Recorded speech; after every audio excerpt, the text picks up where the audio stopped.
विद्यार्थियों नमस्कार। आपके लिए पुनः नया वीडियो लेकर के मैं डॉक्टर गौरव त्रिपाठी आपके सम्मुख प्रस्तुत हुआ हूं। हम आजकल अपने वीडियो में डिस्कस कर रहे हैं कि मौलिक अधिकारों पर सुप्रीम कोर्ट के द्वारा दिए गए निर्णयों का क्या क्या प्रभाव पड़ा। इसी संदर्भ में हम एक एक केस लेकर के आपके सम्मुख आ रहे हैं। आज हम आपके लिए केस लेकर के आए हैं, बहुत महत्वपूर्ण केस जो मौलिक अधिकारों के संदर्भ में बहुत मील का पत्थर माना जाता है। मेनका गांधीवाद वर्सेस और मौलिक अधिकार। मेनका गांधीवाद 1978 में आया। कंपटीशन पूछता है कि कब आया ये केस, तो 1978 का है। इसका मूल मुद्दा क्या था? मेनका गांधी को 1976 में पासपोर्ट जारी किया गया, लेकिन 2 जुलाई 1977 को पासपोर्ट जब्त करने का आदेश दे दिया गया। कहा गया कि पासपोर्ट अधिनियम 1967 की धारा 10(3)(c) धारा 10(3)(c) के अंतर्गत आप जो है पासपोर्ट जमा करिए। मेनका गांधी ने उनसे पूछा कि आप किस लिए मेरा पासपोर्ट वापस ले रहे हैं, तो संबंधित प्राधिकरण ने कहा कि आम जनता के हित में, अर्थात कारण नहीं बताया। तो मेनका गांधी आर्टिकल 32 के तहत इस जब्ती के आदेश को चुनौती दिया और कुछ समस्याएं सुप्रीम कोर्ट के सामने रखी। पूछा क्या अनुच्छेद 32 तहत चुनौती दिया। पहला प्रश्न किया क्या फंडामेंटल राइट जो मौलिक अधिकार है निरपेक्ष है, इसका विस्तार कहां तक है। दूसरा प्रश्न पैदा किया क्या विदेश की यात्रा करना अनुच्छेद 21 में वर्णित अधिकार के अंतर्गत आता है या नहीं। आप जानते हैं अनुच्छेद 21 क्या है? प्राण एवं दैहिक स्वतंत्रता का अधिकार, प्राण और व्यक्तिगत स्वतंत्रता का अधिकार। तीसरा पूछा आर्टिकल 14, आर्टिकल 19 और आर्टिकल 21 आपस में संबंधित हैं या नहीं। चौथा पूछा कानून द्वारा स्थापित प्रक्रिया का मतलब क्या होता है। पांचवा बात कहा कि जब्ती का आदेश जो धारा 10(3)(c) है यह संवैधानिक है या असंवैधानिक है। और चौथा कहा आदेश प्राकृतिक न्याय के अनुकूल है या नहीं है। सुप्रीम कोर्ट ने कहा कि विदेश यात्रा का अधिकार अनुच्छेद 21 में सम्मिलित है, अर्थात आर्टिकल 21 का विस्तार किससे किया? मेनका गांधी से। और सर्वोच्च न्यायालय ने मान लिया कि अनुच्छेद 21 में इनहेरेंट रूप से निहित है, क्या है? विदेश यात्रा का अधिकार। दूसरा प्रश्न जो उनका था कि आर्टिकल 14, आर्टिकल 19 और आर्टिकल 21 आपस में संबंधित है या नहीं।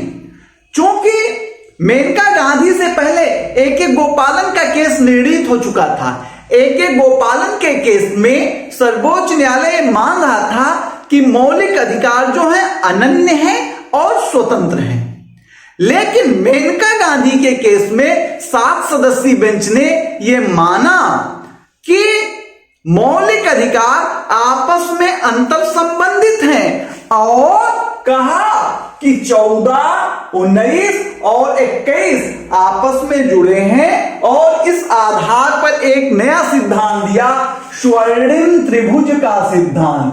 स्वर्णिम त्रिभुज का सिद्धांत 14, 19 और 21 कहा स्वर्णिम त्रिभुज का सिद्धांत दिया। तो मेनका गांधी के से भारतीय संविधान में और न्याय शास्त्र में गोल्डन ट्राइएंगल थियरी जन्म लेती है। कहा कि आप किसी की स्वतंत्रता को बाधित करते हैं तो आपको आर्टिकल 14 के प्रावधानों को भी देखना पड़ेगा, आर्टिकल 19 के प्रावधानों को देखना पड़ेगा और आर्टिकल 21 के प्रावधानों को भी देखना पड़ेगा। ऐसा नहीं है कि आप किसी एक प्रावधान को देख करके उसमें दी गई शर्तों के आधार पर उस पर निर्बंधन आरोपित कर दीजिए। तो बहुत महत्वपूर्ण बात, गोल्डन ट्राइएंगल थियरी किस केस में दिया गया? मेनका गांधी वाद में गोल्डन ट्राइंगल थ्योरी में कौन कौन से अनुच्छेद आते हैं? आर्टिकल 14, आर्टिकल 19 और आर्टिकल 21। इसको हिंदी में स्वर्णिम त्रिभुज का सिद्धांत कहते हैं। स्वर्णिम त्रिभुज का सिद्धांत मेनका गांधी वाद में आया। ठीक है। और कब पूछा था कि कानून द्वारा स्थापित प्रक्रिया क्या है? और तो कोर्ट ने कहा कि कानून द्वारा स्थापित प्रक्रिया का तात्पर्य है चीजें न्याय संगत हो, चीजें क्या हो? न्याय संगत हो, चीजें निष्पक्ष हो और उचित हो। क्या हो? न्याय संगत, निष्पक्ष और उचित होना चाहिए।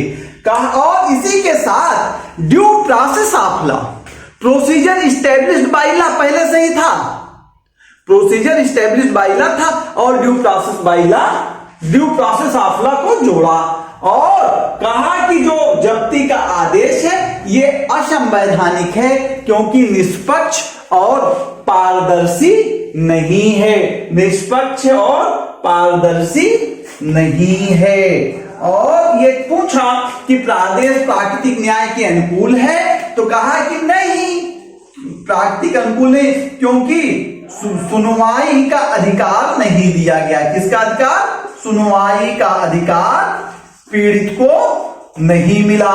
और इसी के द्वारा, इसी अनुच्छेद के द्वारा यह कह दिया कि जो अभिव्यक्ति की आजादी है ना, इस पर देश की सीमा का प्रतिबंध नहीं हो सकता। यानी अभिव्यक्ति की आजादी भौगोलिक प्रतिबंधों से बाधित नहीं है। इस प्रकार से हमने आपसे चर्चा किया मेनका गांधीवाद और मौलिक अधिकारों की। प्रिय विद्यार्थियों, आप हमारे साथ यूं बने रहिए, हम आपके लिए नए नए वीडियोस लेके आते रहेंगे। और मेरे YouTube link handle learn with DRGT को लाइक, सब्सक्राइब और शेयर करिए ताकि हम प्रोत्साहित हों और आपके लिए परीक्षा उपयोगी सामग्री लेकर प्रस्तुत होते रहें। Thank you, thank you, thank you.